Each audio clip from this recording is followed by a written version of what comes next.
Hello and welcome to a new episode of Nile Magazine. Today we have a lot of interesting topics, so stay with us. Our first segment is Story of the Week, and in it I'll be interviewing Oprah soloist Dr. Rida Al-Wakil, who will speak to us about his story of success. It will be followed by The Eye of Horus, and in it we will be visiting the Coptic Museum. As for the science page, in it we will be heading to the National Research Center to learn more about their latest research. Finally, in our culture review, we will be enjoying the ballet Cinderella.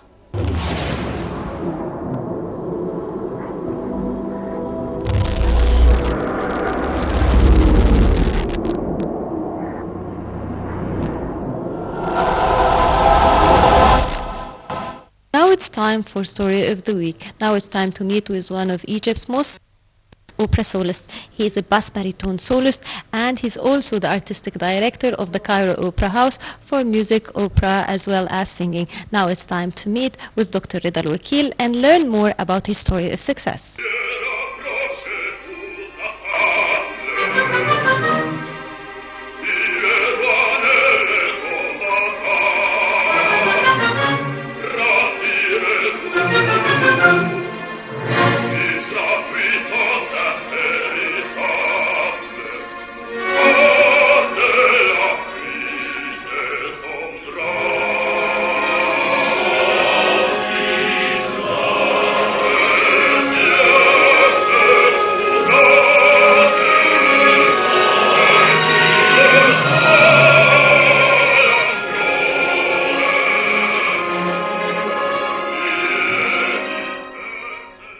Dr. Rida, welcome with us. Welcome with you. Well, first of all, I'd like to know what made you take the decision to study singing. No, it is. It's long time. When I went to the conservatoire,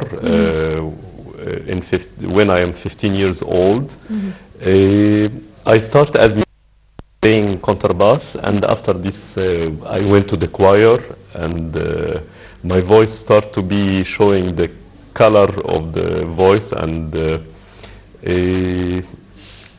I make auditions to be an opera singer in the section of the singing.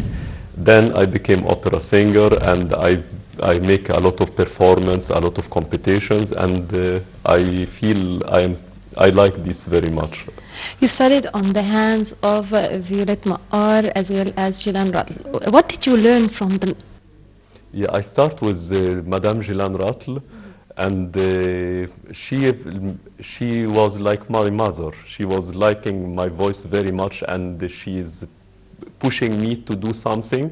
Her son, Dr. Claude Rattle, he is opera basso also, and he is the same color of my voice, maybe deeper a little bit. She was feeling that we are both her children, and loving my voice and giving me a lot of experience.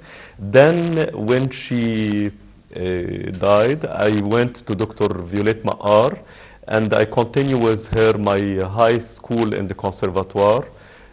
She was really protecting me all the time and pushing me to do things, and she told me a lot of instructions? A lot of things to make my voice stronger, and to send it more for the audience in the stage.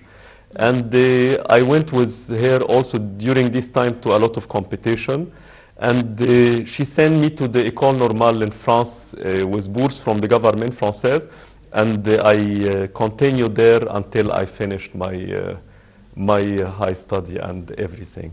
Now, was your trip to Spain before or after France? No, Spain, it was in 1986. It was before France. It was with Irmgard Siegfried. And it was really nice time also because when I sang with her, she was feeling something from my voice. And she told me, next October, I want you to come to Vienna. She was in Vienna teaching, but we make master class in Spain. And she asked me to prepare myself for Don Giovanni, to make Don Giovanni in Vienna. And she said, you are my Don Giovanni. And this is when you are young and you feel that somebody pulls to do because he believed in you. This is make you feel that you are going to do something, and it's nice. Wow, so you started immediately with Don Giovanni. That's a hard role. How did you prepare yourself at that time for it? No, I didn't make Don Giovanni in Italian. I make it in Arabic. They translated by Dr. Ali Sadiq. And it was a really nice experience because we did 3 roles, Don Alfonso and the Conte Almaviva in Nozze di Figaro, and the Don Giovanni and Don Giovanni. And these 3 roles, really, it was different characters, but I like it very much. Don Giovanni, it was really, I feel it is something from my character. I like to present this character on stage.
Yes. Now, for the roles that you've played, you've been playing roles for so many years. Which is the closest to your heart?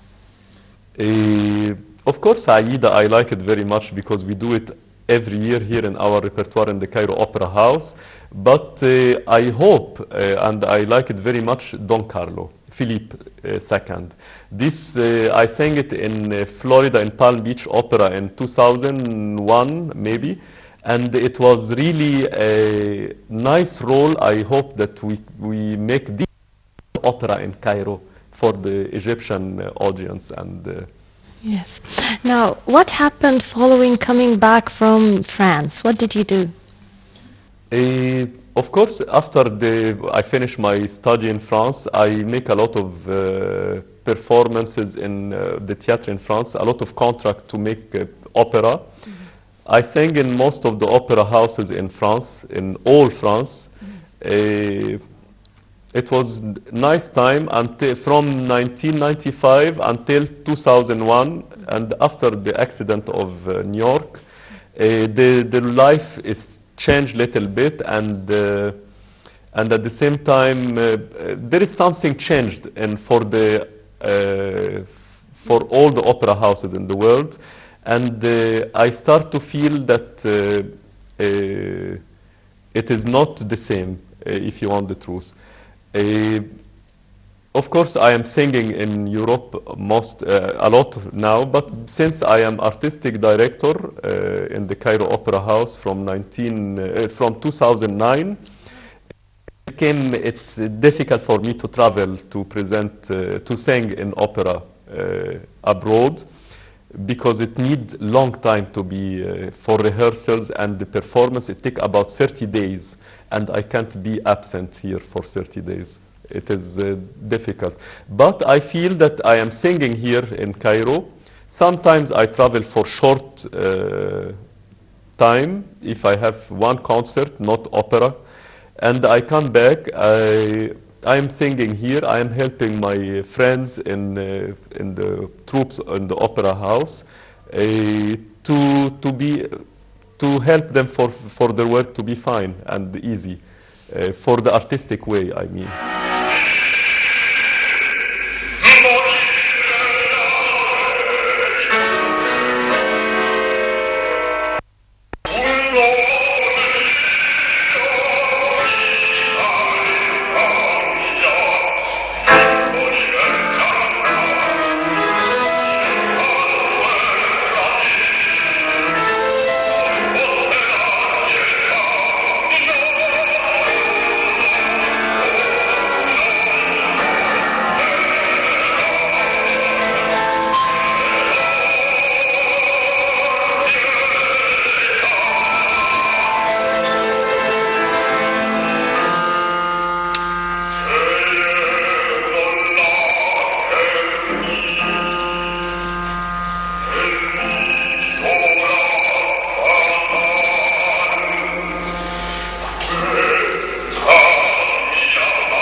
As the artistic director of the Cairo Opera House, since we were talking about that, but we're going to do another flashback after that question. Now, you've been with the Cairo Opera House for years and years as a singer, now as an artistic director, not only responsible for the operas, but mainly all of its activities. So how do you manage that? Look, the opera company, we are presenting maybe 1 month and 1 month ballet. this is in the opera house, the orchestra playing with opera 1 month, and the second month it will be with the ballet company. For this, I have time. Most of the opera, it is in my repertoire. I make that 1 or 2 weeks before the performances. I make the rehearsal with them, but I'm practicing alone. At night, when I go home, I practice. I like to practice a lot at night. And at the same time, the work here in the office, it became easy because I know the way. It is not taking time. When I see any paper, I know what it need what, and I can make it in the direction to finish from if there is any problem. It is easy. It's not difficult for me. And also, when I am speaking, I speak from the same position of the singing. For this, I don't feel tired. It's not make me exhausted. It is like vocalise for me. Yeah.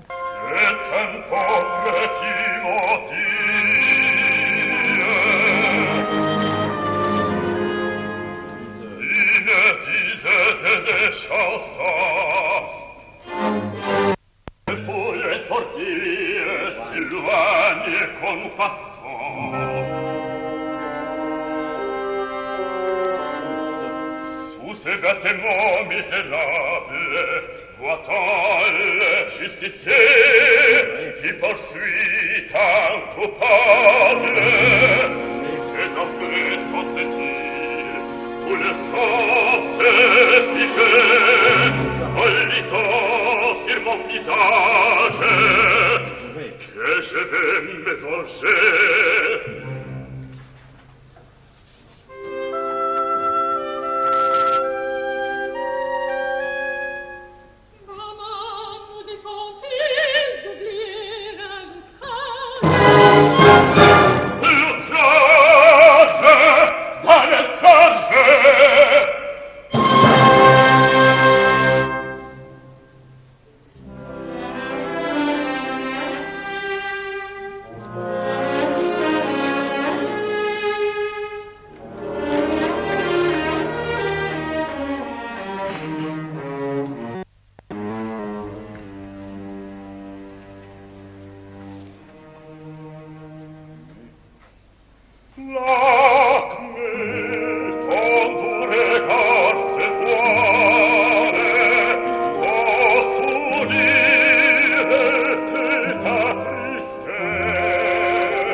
Do you sometimes interfere with some of the performances? Like, do you sometimes, when you see a certain performance, you tell the director, oh, this is not the opera house's quality? You have, since you're a singer as well as you know about directing, about how a performer should stand on stage, do you sometimes give them advice artistically apart from the paperwork? No, look, in the artistic house here, we present other troops of the opera house, and sometimes there is musician from our troops. They are making band or making a small orchestra or taht for Arabic music, and sometimes it's very good quality, and sometimes of course it's not good. And I say for them with truth, if it's not good quality, if it's not good enough to be in our theater, I say for them. Sometimes they are upset from me, but I hope they can understand that we want them to be good on stage, in our stage, because the audience in the opera house, when they come, and if they find somebody not good, believe me, they don't stop. They direct make comment and they say it was not good, or if it is good, they say thank you very much, it was good concert. For this, the audience, they know what they need, and we know what they need, but we have to help also, because the opera house, it's not for not to carry, not market. Yeah, it's not commercial. Not commercial. For this, we have to help them, and we are not looking for any benefit from this. It is just to help them.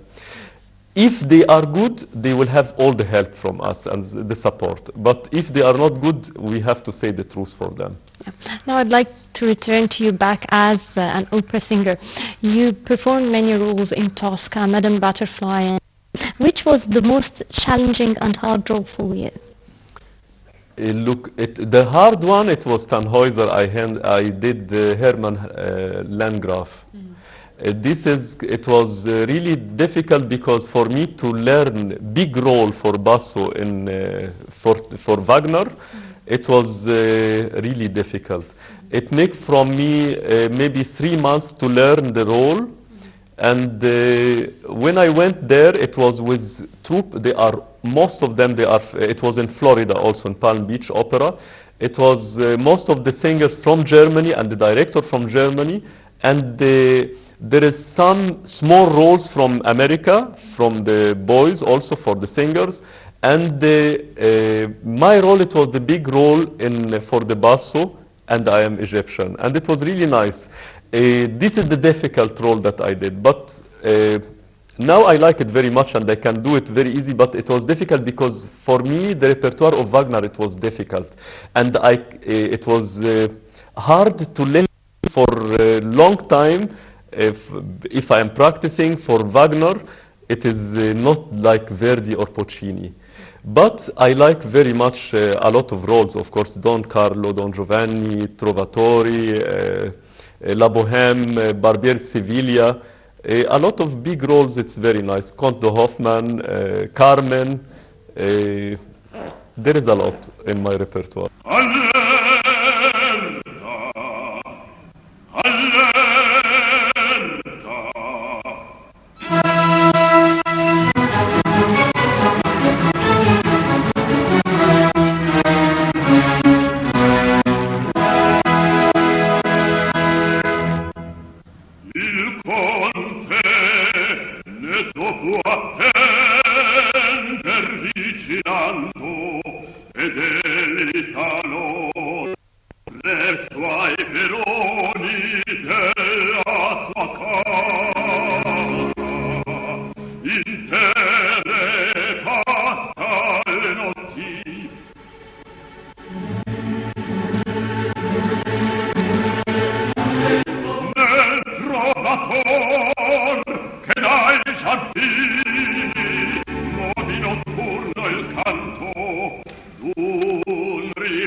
Your practicing hours as Rida Al-Wakil, the opera singer, do you practice every day? No, not every day, but usually when I have new performance, because I can't make practicing for 2 things at the same time. Usually I have, for example, concert this month, beginning, another one of the start with 2 weeks or 3 weeks before. If it work, it's training. Then with pianista company, orchestra, and the chef, the conductor. If it is something I know from my repertoire, it takes maybe 1 week or 2 weeks maximum. Until I finish this performance, I start the second role that I'm going to do. But it is automatic, when you know the way and you know the things in your mind, it is easy to get it back. But to sing every day, no, I'm not singing every day. I'm speaking every day. Yeah. Now, what's your daily routine? What do you do? No, I sleep very late. I sleep maybe about 6 o'clock in the morning, or maybe between 4 or 6 o'clock in the morning. I can't sleep before this. I am practicing, I'm looking for the internet, I'm looking for the television until I sleep, because my mind all the time thinking, when I try to sleep, it's moving all the time and returning what happened all the day, and this make me not able to sleep. I woke up about 10 o'clock in the morning, I be in my office about 11:30 or 12, and I continue till the till maybe sometimes till 12 at night. If there is performance, I have to attend to present, to come to see it. Now the performances, they come in different languages, Italian, French, German. So do you know all these languages? No, I speak not very good English and not very good French. I can speak only, but I am singing all the languages fine. I sang in France, like what I told you, in most of the opera houses. In Italy, I sang in Opera Roma and in a lot of opera house in Genova also. And in Italy, in Almania, I sang 2 times. In America, 2 times. And in Carnegie Hall, also I sang in 2010. And I sing in older language, and when I'm singing, it's different. I sing like the professional people, of course.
Dr. Reda Al-Wakil, the Artistic Director of the Cairo Opera House for Ballet, Opera and Music. Thank you very much for this interview, and we will be continuing our interview in the next episode.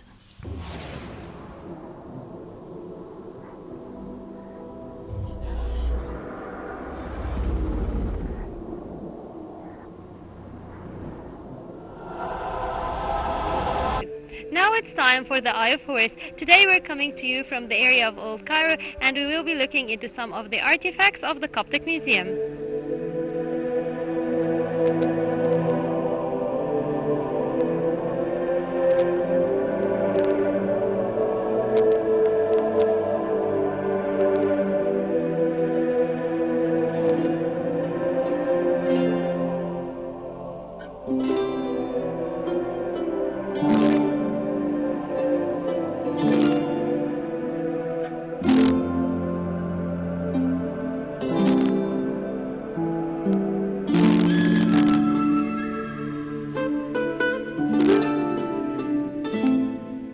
The Coptic Museum is located in the area of Old Cairo. It is actually located inside a fortress which was built during the Roman times, known as the Fortress of Babylon.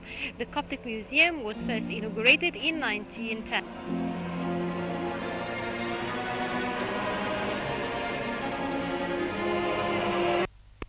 We also the idea of the construction of the Coptic Museum to Murqus Semika Basha. We can see his bust statue behind me.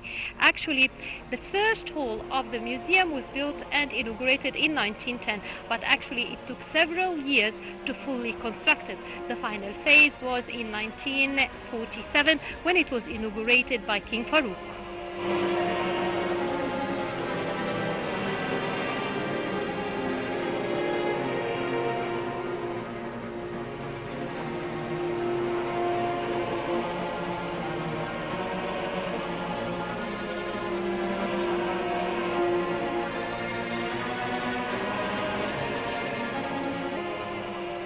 The facade of the museum is richly decorated. If we look at it, we'll find that it's beautifully ornated with beautiful Coptic motifs. So we have the Coptic cross, which is an equal-sided cross representing the nature of Jesus Christ, as well as a lot of the acanthus plant, as well as the image of Jesus Christ ascending to the heavens, accompanied by apostles.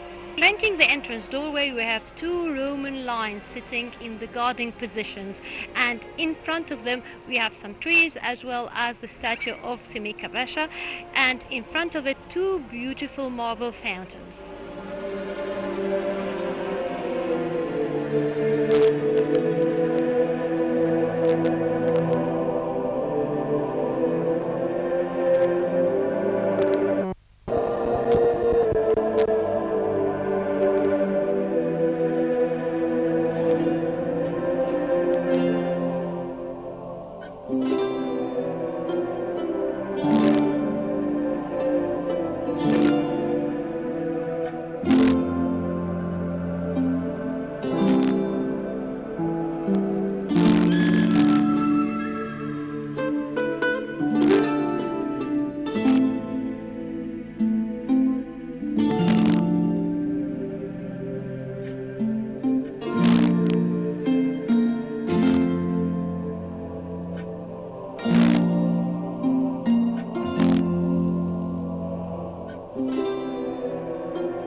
This hall here is dedicated to artifacts inspired from the Greek mythology, because the Coptic art is a mixture of pure Christian art as well as the ancient Egyptian and the Greek and Roman arts as well. So behind me here we have an interesting nave. It's brought from the area of Ignatia Magna, and it dates to the end of the 3rd, the beginning of the 4th century AD, and is made out of limestone, where the nave of the church was decorated with many motifs, including the mother of pearl, also with many of the acanthus intricate and overlaced leaves. As for the figure in the middle, this was brought from a house in the area, and it represents the goddess Aphrodite, the goddess of love and beauty in the Greek mythology, and she's emerging out of a shell.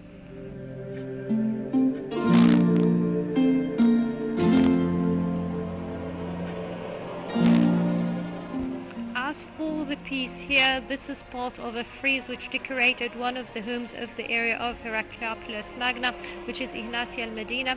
This is made out of limestone, dating to the end of the 3rd, the beginning of the 4th century AD. Actually, the figure here is, the head of it is broken, it's headless, but from the posture of it and the proportion of it, it is suggested that that's the god Dionysus. The god Dionysus was the god of wine in the time of the Greek era, and he was considered to be symbol of resurrection as well. His story and his myth is quite close to that of the ancient Egyptian god Osiris, the god of the vegetation. Also, Dionysus is the god of the vines and the grapes, which is also symbol of the cultivation and the resurrection as well. And here he is mounting of a mythical creature, and these scenes inspired from the Greek mythology used to decorate the Coptic homes in the early Christian era.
Most of people considering fats as an evil part of foods because they thought that it may cause a lot of diseases like carcinogenicity or atherosclerosis.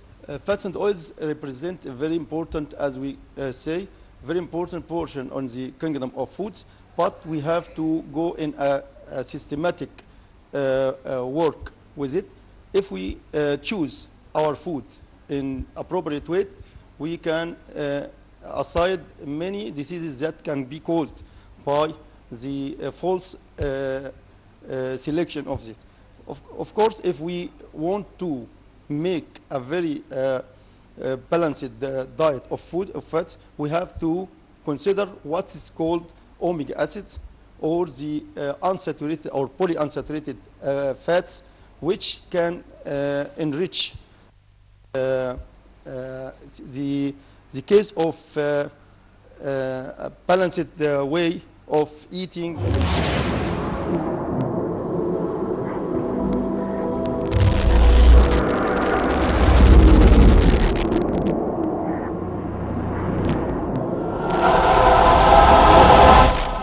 Now it's time for the Culture Review. It's time to enjoy together the Cairo Opera House's Talent Development Center show, Cinderella.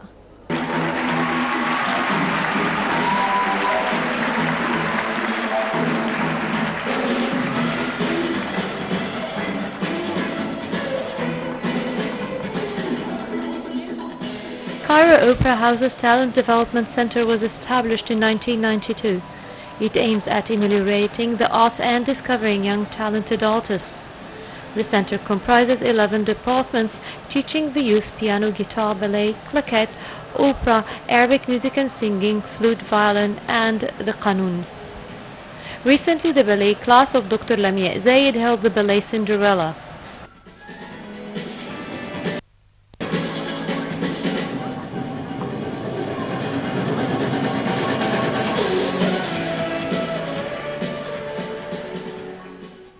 Actually, it's my first time to do the main role, but and it was my passion from when I was young, and I joined the Talents and Development Center since I was 6 years ago, 6 years, yeah, old, and it was my passion since then. So it's my first time actually, and wish me good luck. Now, how many hours do you practice? Per week for 4 hours, and if we have a show, actually 6 hours daily, on daily basis. Do you rehearse at home or just during the regular training session?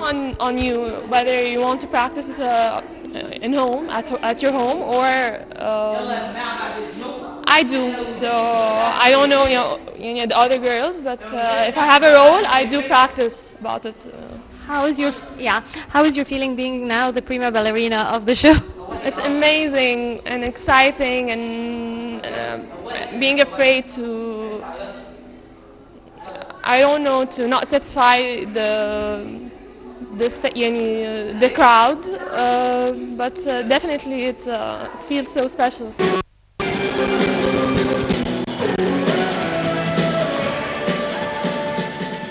Dr. Lamia was helped by a group of professional ballet dancers from the Cairo Opera House Ballet Company.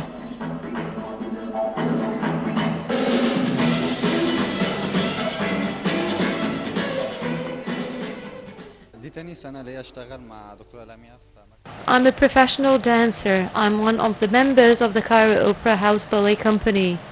I was chosen to help Dr. Lamia in teaching the class how to perform and dance as they are amateurs. I'm performing the role of the prince. We had to train the class for the ballet. It took us months of hard work and training sessions.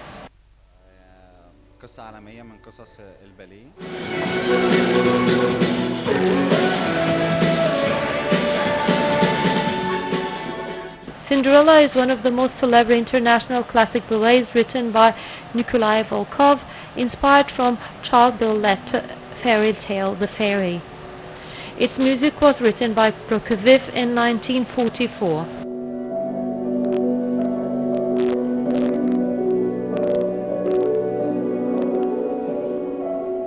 Okay, I joined the Talent Development Center 12 years ago, or actually it's 15 years ago. Since then I've been dancing in a lot of performance, doing Cinderella. I'm the ugly sister, actually, you can see it. And I'm so excited about it. That's it. How long have you been preparing for this role? A year. Yeah, a year, 3 months, something like this. Yeah. And is this your first role as a main role, or you've been performing main roles? We've been performing a lot of main roles because we've last year we did the Snow White, but from a new edition perspective, and I had the Queen of the Butterflies, and before I was the soloist in a lot of dancing. Sorry. Are you considering being a professional ballerina, or is it just a hobby? Well, I don't know. You can see the performance and then judge. No, I mean, are you planning to make it your job, or it's just something that you like? Actually, I'm a bit old for being a professional right now. If I wanted to be a professional, I had to do this 10 years ago. Actually, I'm a bit old for doing it right now, unfortunately. Oh, you seem young. Are you working? I'm working, actually. I just graduated from college 3 years ago. So, yes, I'm working. I'm a teacher. So how do you find time to teach and work and rehearse? I finish my job, I come to the opera to rehearse.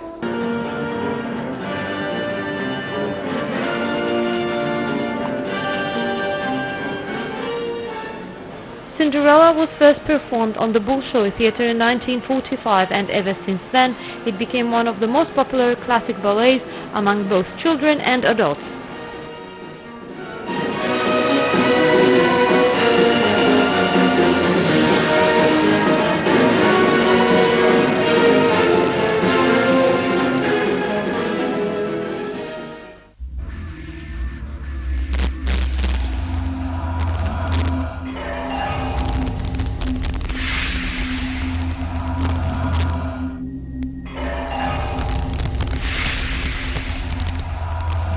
By this we come to an end of this episode of Nile Magazine. Until we meet again, it's goodbye.